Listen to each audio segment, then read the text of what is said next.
Assalomu alaykum. Assalom. Yaxshi keldinglarmi? Bu hali ham yig'ishtirib bo'lmadinglar. Hozir birpasda tayyor qilib qo'yamiz, xo'jayin. Bu xotiningga aytmaysan, chang yetib yubordi, suv sepsin-a? Xo'p. Suv sepib olgan. Xo'p, hozir. Hali yoqdimi achalar?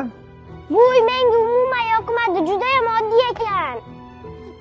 Dadajon, hali kuni chet elga boruvdik-ku, yana chet elga boraylik. O'tgan safar Dubayda dam oldik. 5 kundan keyin Antaliyaga ketamiz, qizim. Sumkalarni tushirib qo'y.